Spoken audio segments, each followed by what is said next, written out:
Welcome to a new episode of Outside the Panels with your host, Johnny the Machine Hughes.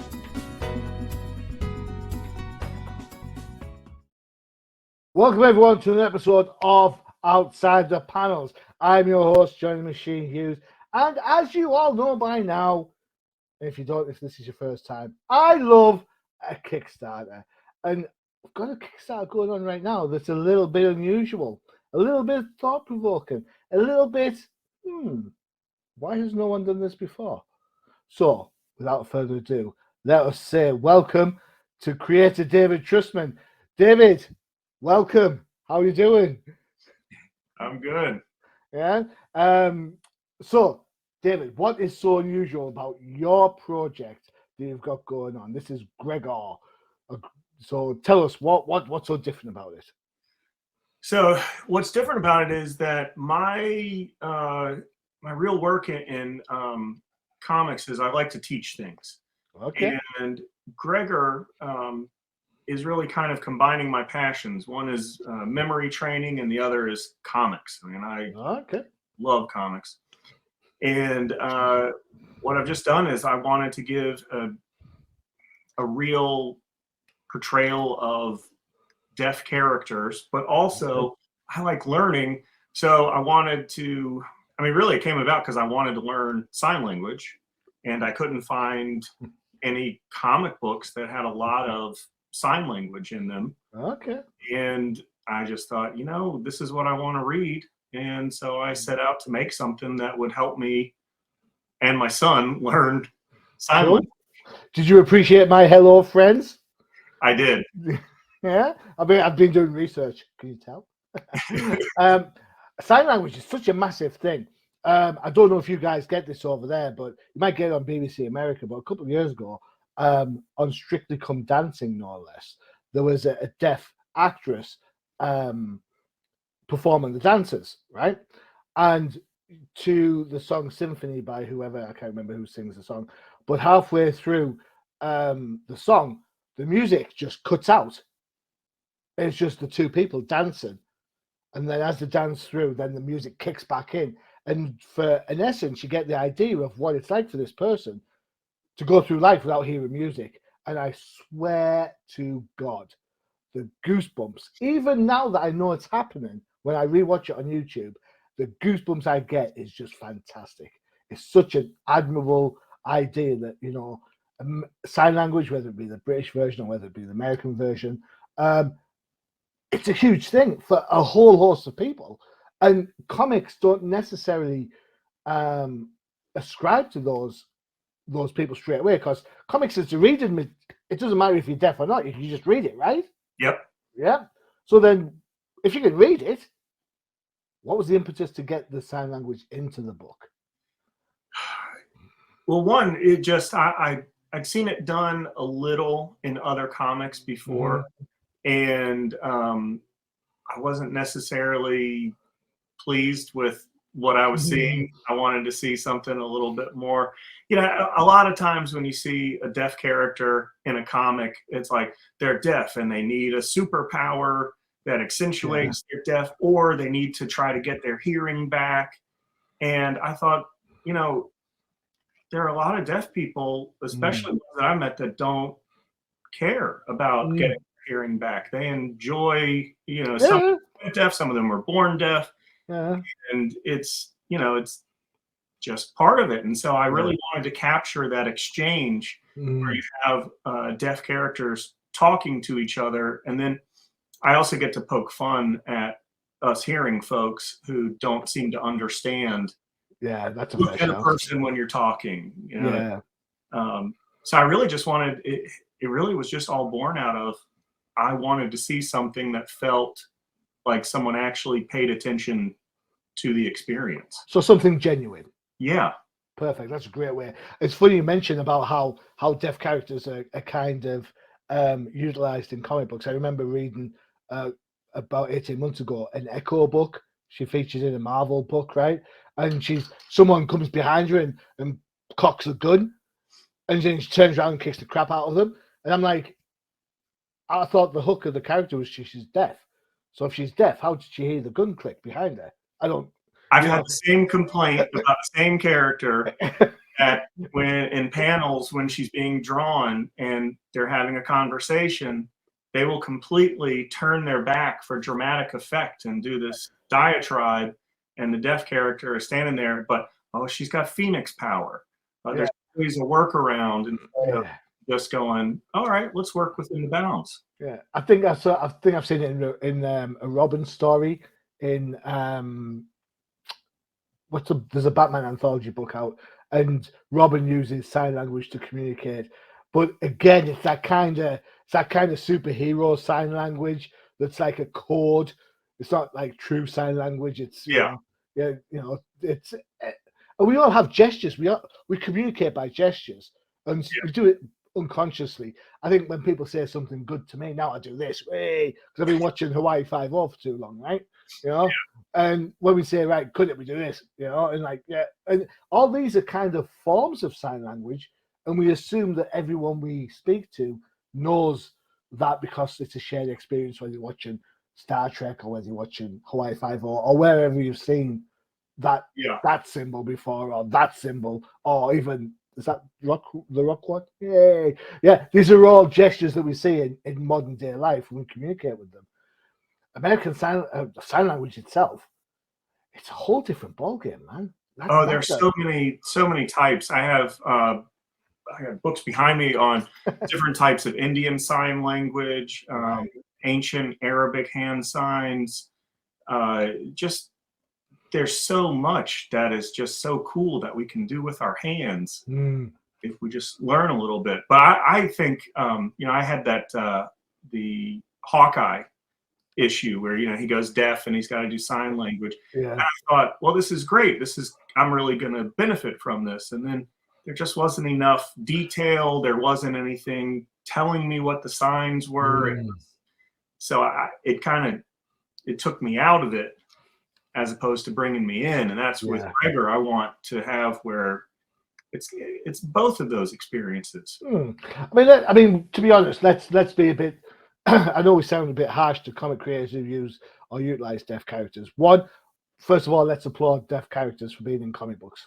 It's part and parcel of the world. Two, I wouldn't expect if Hawkeye suddenly turns deaf for him to know sign language from the get-go. That's kind of like, that's a whole different thing. That's as if everyone turned and were able to speak German. You wouldn't expect them to speak German straight away. So we'll pass that as kind of like your learning curve. I applaud anyone who incorporates any type of sign language in their comic, because as someone who's now done pages with 39 panels, to have this conversation, it's hard. I know it's done it. It is very difficult. It's funny you mentioned the panel of 39, the page of 39 panels. I think it's a fair shout to say that it's that one or one of those. Yeah. There is a lot going on there. And it's such a fun conversation. You have Bear is a bear who's been turned into a big super fighter with Gregor, and Bear is very proud that he now speaks and he has a ship, and he's bragging that he knows how to fly and that he's smart. And it's just a fun moment. For me, I guess, so a little bit about me, I suppose, for everyone who knows me, they know that I love American football. I know there's a college or a high school team that is predominantly have deaf players on their team. So they have like the big bass drums at the sidelines, giving it what for the snap count or what they're doing and stuff.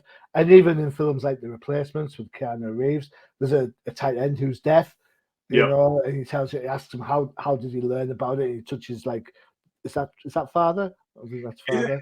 I'm trying to think. I actually think the actor didn't he play Roy on The Office? So he does the thing, and you kind of. And when you think about American football, you think about sports. There are lots of, you see receivers make hand gestures to say, "Look, I've got one-on-one coverage." You expect the quarterback to understand it, so baseball, they do that whole thing where they do like two out. Yeah, they can shout across the ballpark. I mean, I don't know about you, but baseball games aren't particularly noisy, unless you're the Yankees. Just say that now. So people use hand gestures to communicate their message. So I think that's really, as I was saying, it's like the everyday language versus the communicative language. Cool. So you mentioned that you love comics. So let's start at the top. Which comics were your faves or continue to be your faves, David? That's a very broad question. You got to narrow that one down. Because okay. If you're talking about what really made me fall in love with comics, that will do as a start. Peter David's Incredible Hulk run. You know what? On our other show, the Old Timers Comic Book Show, we have just done. We started the Mad March episode, and we've just talked about Peter David's run on the Incredible Hulk. So it's fantastic, and I love that he's come back and they're having him do all the the same characters that he was doing. Yeah, it's like the Marvel do that retro thing, don't they? They're like the stories between the issues type of thing. Yeah, I think Peter David did one with Symbiote Spider-Man as well. So cool. Yeah, his run was just and the art, all the art back then really got me. Nowadays, my weekly stack is ridiculous. I'll tell you, I just got done reading, I don't know if you're aware of the Image comic Plush about the furries that are cannibals. Yeah, I saw the first issue of that, and I had a chance to review it. I was kind of like, I like crazy stuff as much as the next person, but I was kind of like, well, It's for me, I love a comic that keeps me going. Yeah. What? Good. Yeah. What is going next? I don't know what's coming next here. But then of course I still do my Marvel and DC fare. I love, I can't get away from the Hulk, or I love the Avengers. And all right, so it's interesting you mentioned the Hulk. The Hulk book, the Al Ewing book was everyone loved the Al Ewing book, and now Hulk's a spaceship. All right. To be fair, now I always support the Hulk. I love the Hulk. Okay. I love the Ewing run. I'm sensing a massive butt coming here. I own all of the Donny Cates run and what's going on now, but I started the Donny Cates run, and I got into issue 2 or 3, and I'm like, I don't know what is happening in the story. I got lost. I'm like, one day I'm gonna come back. I'm gonna have these issues because I'm a collector and I'm gonna read them. But I still don't understand. I've reread the first opening a few times, and I tell one of my buddies, I'm like, I don't know what's happening. I'm just gonna wait till the. Yeah, I'm with you on this one. I will say this: I like Hulk as the generic. I like the Peter David Hulk. I think it was interesting. I like how he messed up his kind of different color Hulks for different mental states. I thought that was really clever. The Al Ewing Hulk was a horror book. If you like horror, great, knock yourself out. The current book, where he's a super, like as I say, he's a starship. I was like, what the? And I was like, no. Yeah, I don't get it, but some people do, I guess. Yeah, well, I don't. I'm a collector like yourself, as much as I do these, but I always my wallet's not as big as I'd like it to be. So if a creative team changes, then I drop a book. So, for example, when Nightwing lost his memory and Scott Lobdell was writing it for a bit, I was like, nope, I'm done. I'll wait till he's gone and he comes back, and then I'll come back onto the book, which is exactly what I did. So there you go. It's funny. When I was a kid, I couldn't, the writers didn't really mean anything to me. It was the art. And then as I got older, I started going, well, whenever that writer is on here, I really like this book. Yeah, that's a fair shout. And you know what? That's a really fair shout. I remember thinking back, anytime I saw Jim Apato's art on Batman, I'd be like, yes, Jim Aparo, woo! And I'd read it cover to cover. God knows what was going on. It's like, could be facing the Metal Men one day and then something else another. I was like, no, but Jim Aparo. But now you're absolutely right. Absolutely right. Definitely. Right. Enough about those comics. Enough bashing. No, we love comics. I picked up my run today. What did I pick up? I think I picked up a Batman, 2 Catwomans, some Detective Comics, the weekend. I've got Love Kills going on. I've got all sorts of, I suppose I'm a little bit, what's the word? Lucky. Reviewing for Comic Crusaders means I do get a chance to look at a whole host of comics. So cool. Right. Enough about me. Let's have some more information about your book, Gregor. So we're going to have a zoom over to your Facebook page, which we'll show the link in a little while, and we're going to have a look at the video for your project. So there we go. If you just give me 2 seconds to get this all keyed, and we'll go.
So for me, that is just so powerful.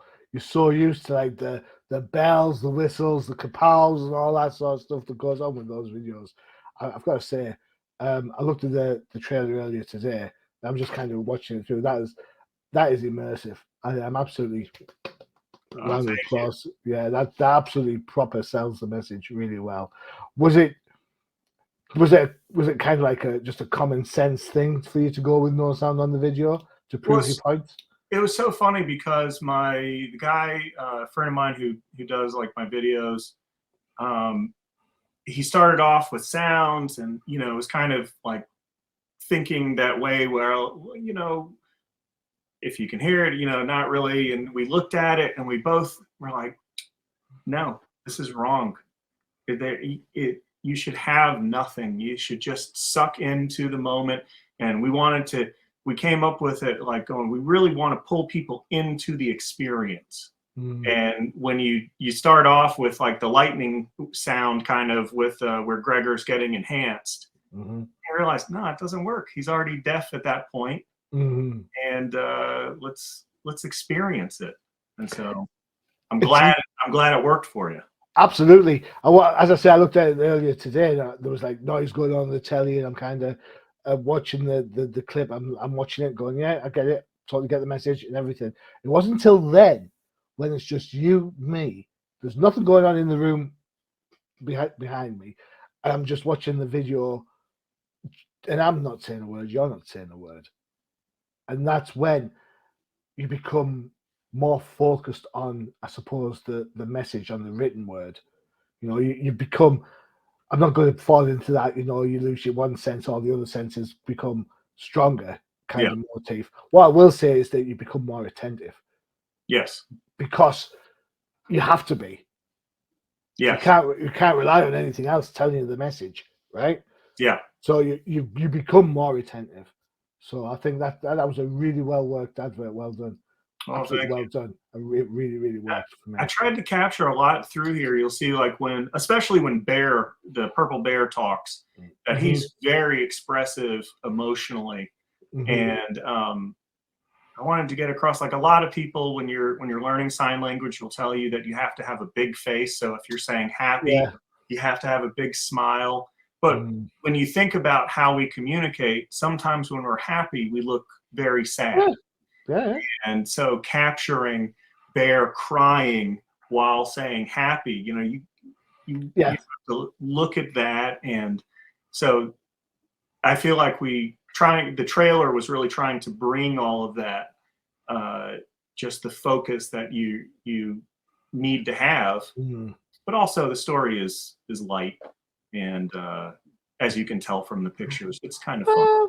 Well, is it really? Aliens invading the world? Is that always fun? One of my earliest, I suppose, introductions to sign language for a lot of people across either ponds, Sesame Street. Huh. Right? Sesame Street over here. We used to get Sesame Street all the time. Yeah. Back in the like 80s and stuff. And there's always I can never remember her name. I remember Maria because she was hot. You know. Big Bird because he was a big bird. Oscar, yeah. Elmo, and all those. In fact, I probably stopped watching it when Elmo was around. But that's a me thing. But there was a young lady that would hang out with Snuffleupagus who would do a lot of sign language. I remember singing a song. She'd do the signs for how that would be. Never took it on board as a kid, but I watched it. But when I think back now, when you were talking about big faces, she had one of the most expressive faces in the world. You know, I'm like, and I'm thinking back now, and you know, and I think,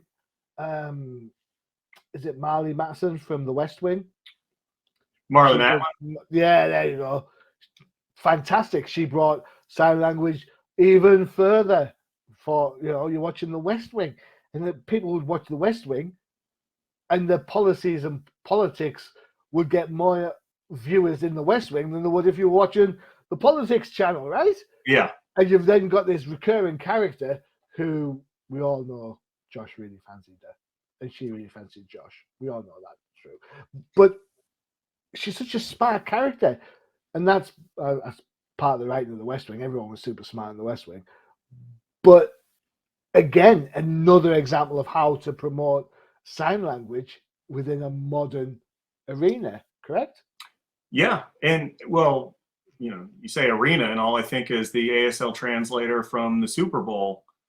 This past month was, that's the only part of the Super Bowl I actually paid attention to. I'm an American who doesn't watch football. What? Get out! I'm joking. I'm joking. It's fine. Hey, I'm a Dolphins fan. I shouldn't watch football either. So what was it? What was it that made you want to learn American Sign Language? Because I think this is kind of the crux of the thing. You've got your book promoting it, you want to learn it, but there must be a reason why you wanted to learn it in the first place. I think I'm like almost every hearing person that when they see, like when I was younger and you learn a few signs and you're like, oh, this is so cool. And then you see movies and shows and you see this, communicating without having to speak, and you can do all these, you can communicate really cool things. And then when you try, or you look at how you would learn it here, and it dissuades you very quickly from wanting to continue. Just how, the approach is very dry. Let's get all the letters down. Let's do this instead of let's treat ourselves like kids and build a vocabulary. But anyway, so basically I was just kind of discouraged for years at trying to learn it. And then my son started wrestling, and he and I wanted to communicate across the gym. I would watch, there's a upper level and you can watch down in the mat room. And so he would look up to me for notes, and am I going to yell them, or what if I just need to tell him, that he should go around back, or, Up his shoulder, or so we started looking at Indian Sign Language, Native American Sign Language. And then I thought, when I was a wrestler growing up, most of the time when I would interact with other deaf people my age was wrestling. So why not just teach something that people are actually going to use? So Cooper and I decided, all right, we're going to learn some American Sign Language. And it was just so much fun. And then we were able to, he's across the gym and he's about to wrestle, and I'm telling him, shoot fast, and it's just watch out for the drop kick. So that's sort of wrestling. Yeah. I know. I was only going for the joke. Apologies. No, but yeah, it just mainly was it was something that I wanted to learn, and then I finally figured out like this is the way that I can do it, and this is the way that my son is going to be able to learn it, and then you just kind of get addicted to the idea that you're going to be able to communicate with people, with anyone, Yeah, and that's kind of a powerful feeling definitely. and you feel good. I think it's awe-inspiring. I absolutely do. It's on my bucket list to learn sign language. It absolutely is. It has been for ages. My day job is I'm an adult tutor, and a few years ago I had someone in my class. It was an employability course, and he was fluent in sign language. So when I get him up to do a presentation, like they all had to do a presentation on something, he was so used to signing that he would do his presentation and then just sign it as he was going. And halfway through, he stopped. He said, "I'm really sorry. I shouldn't be signing." I was like, "Dude, it's fine. It's totally who you are. Asking you not to sign is like asking me not to breathe. It's not going to happen. So if you're comfortable doing your signs as you're doing your presentation, I don't have a single problem with it whatsoever." And I told him never, ever, ever not brag about being able to do it. Don't dumb down in interviews or anything like that, because I think to me it shows a strength of character, it shows a strength of learning, it shows a strength of empathy for the people who you're going to speak to. And for me, those are massive, massive humane qualities that we take for granted. We take for granted how we interact with people, whether it's with our partners, with our family, with our bosses, with our work colleagues. We just take it all for granted. And sometimes with sign language, you have to think about what it is you're doing. And I think that shows the empathy element. Well, that's what I watch. I'm so jealous of people of the, like the translator from the Super Bowl, who, for me, like right now, I get gun shy. If I'm one-on-one with someone, like I have no problem, but I belong to like a deaf chat group, and you only get to meet up so often, and so I look at it and I think, why aren't we having teachers just learning this from the start and are just doing it the whole time that they're speaking instead of these worthless hand gestures? Hey, I use those hand gestures. At least it's not this one. That's always the scariest one. What's that one? I'm a politician. that's that one. That's the Trump one. Yeah. And what do I want? As we have them that do this, they hand out things like this, as if they're handing you information. Like they're giving you information, which is like. And that actually leads to something I tried to do in Gregor, is that with ASL, it's not just one hand sign for a word necessarily. In some areas you're going to have what, in other areas you're going to have what. And so what I've tried to do is incorporate anytime there's more signs for a word to show like this is an option or this is an option, just to acknowledge that it's not always going to be exactly identical, and that's how cool the language. It is a real language. Definitely, because context has to come into play, right? Yeah. There's how you say a word in the speaking world, in a one-to-one conversation such as we're having now. The emphasis on how we say the word is far greater than the actual word that we say. Yes. Right. So, for example, how many times you've had poor service, and someone says, "Yeah, I'm sorry," that's the right word, but you don't mean it, right? Normally at Mackie D's, When you complain that your burger's cold, does it come any other temperature than cold? Nope.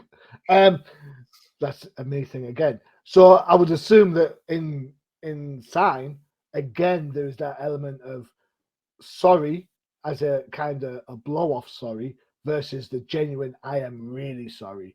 Well, you have like the regions, where you and I are pronouncing words slightly differently, or use a different word to mean the same thing. Yeah. It's just like with the sign language, American Sign Language.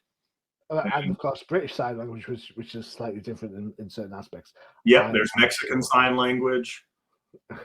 There's Black American Sign Language. And it's awesome. Yeah. All of them are just so cool. You've just blown my head there. You're just like, and of course there is. Why would there not be? But I never even thought about it from that point of view. Never even thought about it. I thought sign language would be universal, but is this still A? I'm left-handed. Is this still A? E-I-O-U, right? My Is that vowels. British Sign Language? Yeah. Okay. I'm left-handed, so I know it's normally that way around, but you're supposed to lead with one hand, not the other. So, which is where I was doing the friends thing. You suppose how you lead, it's either that or that, depending on how. I was like, you know what, I'm ambidextrous. I don't mind which one I do, as long as I do both of them. I don't, it's fine. I have a lot of this in there. My character Bear always refers to Gregor as best friend. So he's all right, is that best friend? Oh, that's nice. That's cool. That's cool. Right, we're going to take a quick break before we get looking at some of the art for your book. We talked about the Hulk. We've talked about old timers. It's only fair that we have the advert. There you go. It's the Old Timers Comic Book Show.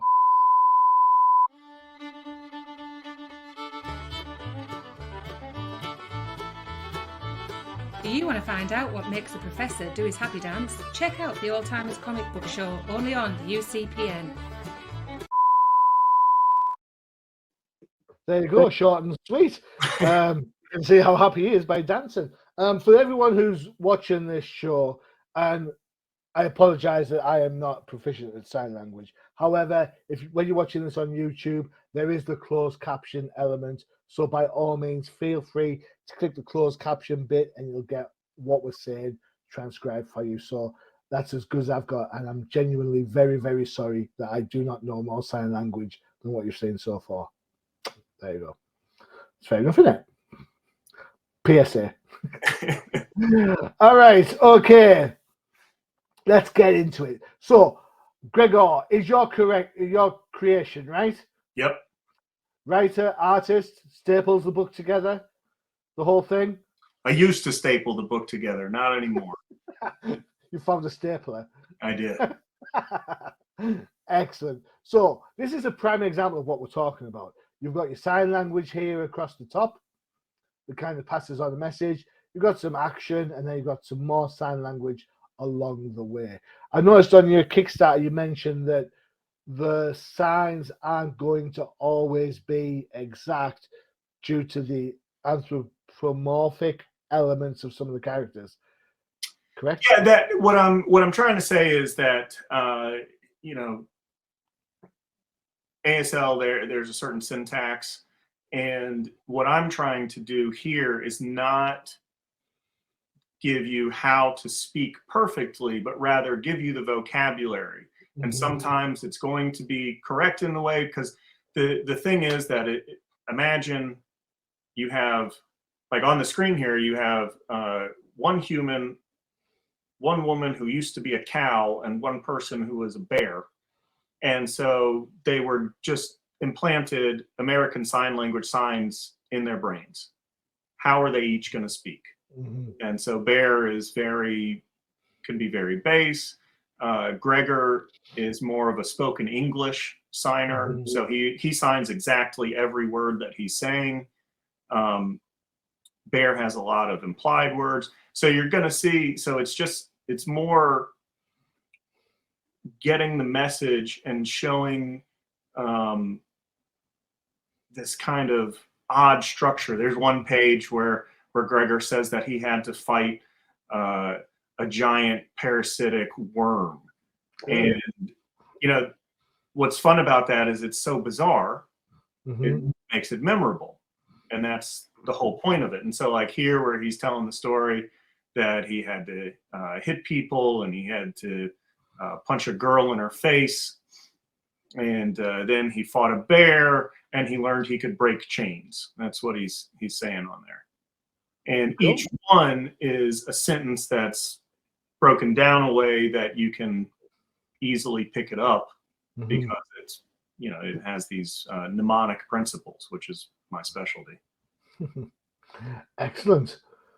Excellent. So when it came to creating this book, how did you approach it as a traditional writer and work out, first of all, the dialogue, what you wanted the characters to say, then have to transcribe it to ASL, and then draw it as ASL?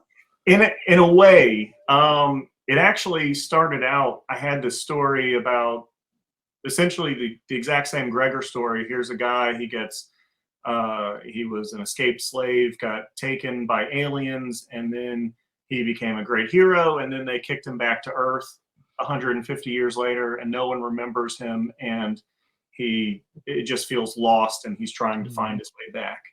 And I thought, when I realized that I wanted this to be about ASL, I wanted it to keep it the same story. He's the same person. I wanted to make it special because he's suddenly deaf, but it just really gave me a really fun challenge of making sure that there are, how would you express certain things? Like, the name, like his girlfriend's name is Bess, but you're not going to go and sign out the name. You're going to have like a special sign name. So hers is Cowgirl, because she's a cowgirl. Is she? I don't think I'd noticed that before. There you go. Wit woo. But she's also the smartest being in the universe. And she loves Gregor. She can't be that smart. But it's just getting down and there are some pages, I don't know if I included, where what I've done is in the action incorporated the sign. Yeah. And so it's a really fun kind of design thing that I had to figure out on all these pages, was because it's mostly narration, and then there's going to be conversation. And so it was, I would say this is probably the hardest thing that I've ever had to figure out, and the most fun. I can believe it's the hardest thing, for sure. For sure. It's I think it's absolutely ambitious to like this level of ambition. It's huge. It is huge. And I tip my hat for absolutely the effort that's put in. We'll take a look at your Facebook. What am I talking about? Kickstarter. And we'll have the banner up in 2 seconds. If you're interested in the book, there you go. You can go to Kickstarter.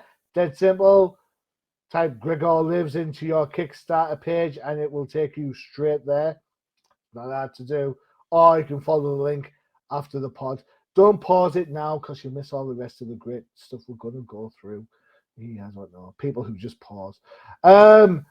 So we get some of the art going on the side. We've seen, that's an example of what we're talking about. You can see how the sign language goes in there. And now it will be lettered, so you're not going to have to play guesswork or look things up. Cool. I thought it was, I must admit, I thought it was a way to not pay a letterer, but never mind. I apologize. Bad joke. Pledges. Everyone who loves a Kickstarter loves a good pledge. So let's see what happens. $10 because you believe in it and it speaks to you. Well done. $10 or more, you get the digital copy of Gregor. Absolutely love the inclusion of a digital copy because I love a Kickstarter.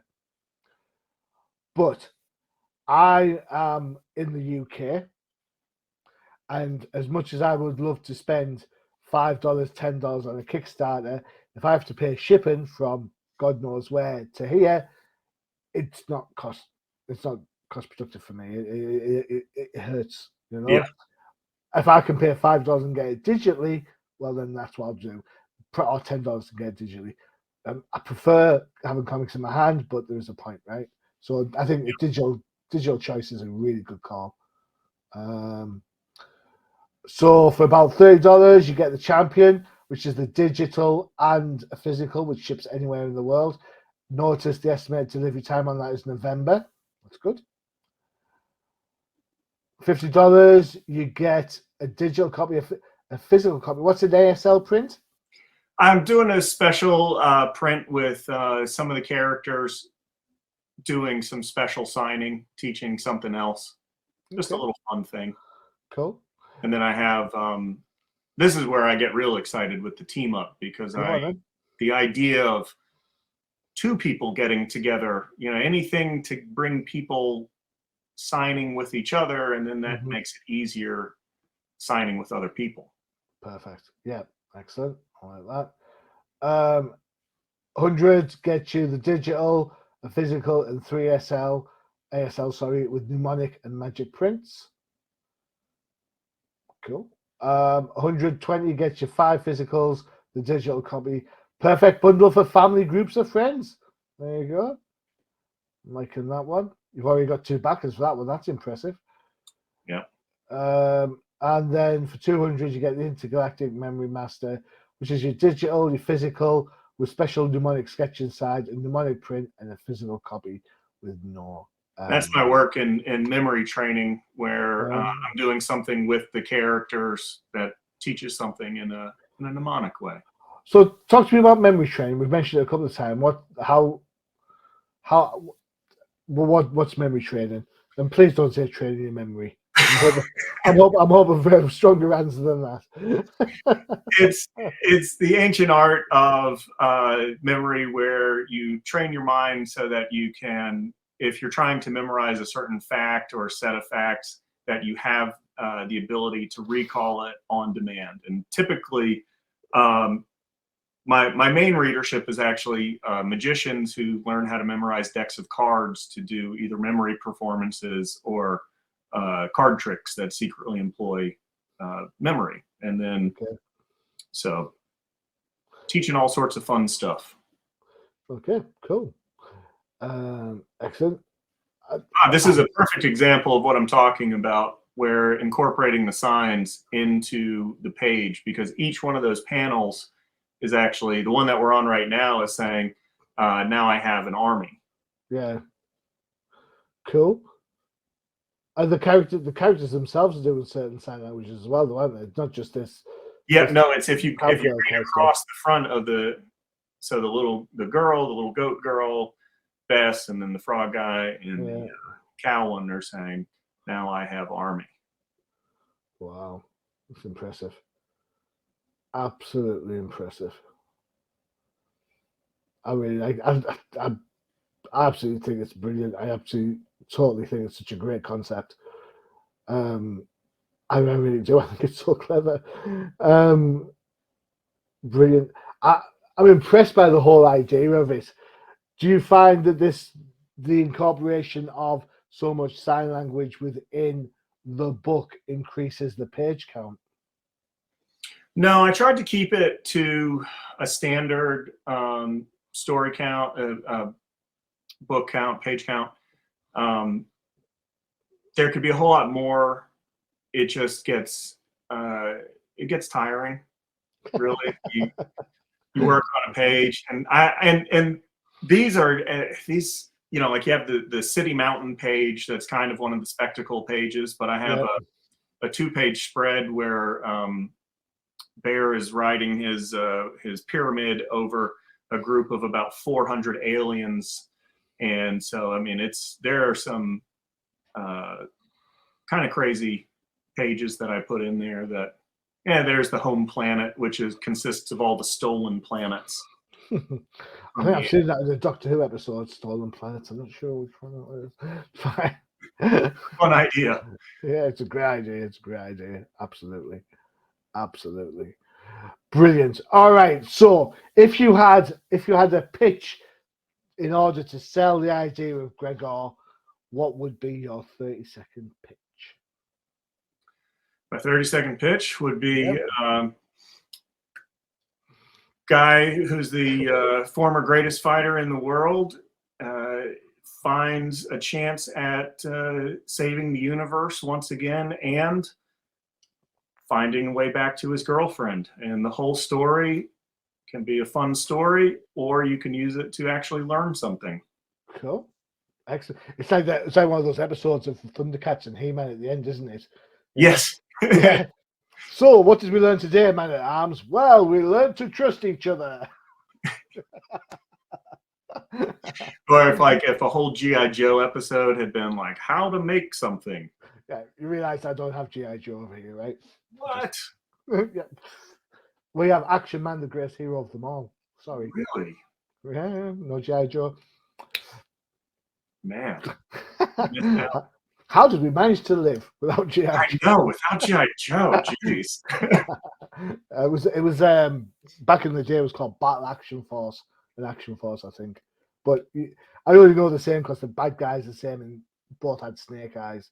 So there you go. There you go. I grew up with a kid whose family, he was a first-generation American. His parents were French immigrants, so we grew up watching Asterix and Obelix cartoons. Yeah.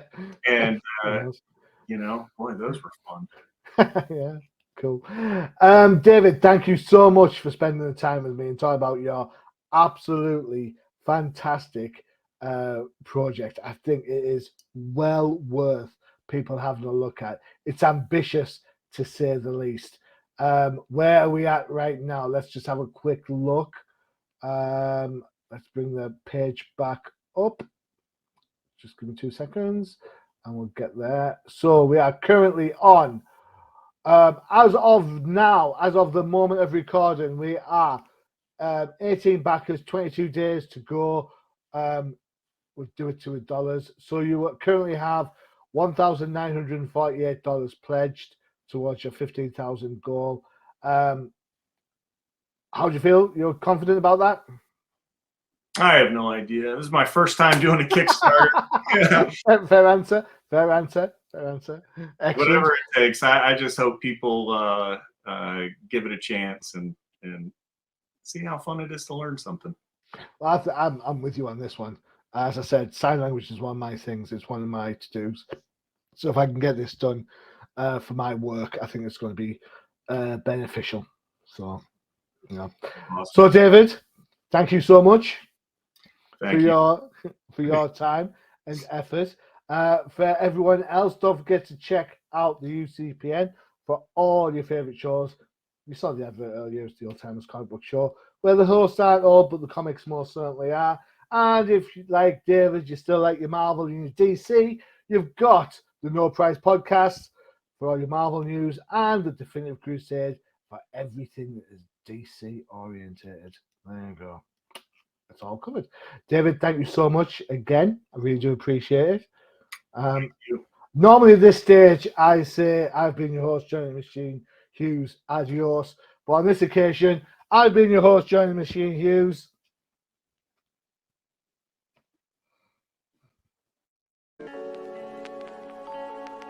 Visit undercovercapes.com for the latest and greatest podcasts via the Undercover Capes Podcast Network. Also visit our parent company website, comiccrusaders.shop, all about comic pop culture.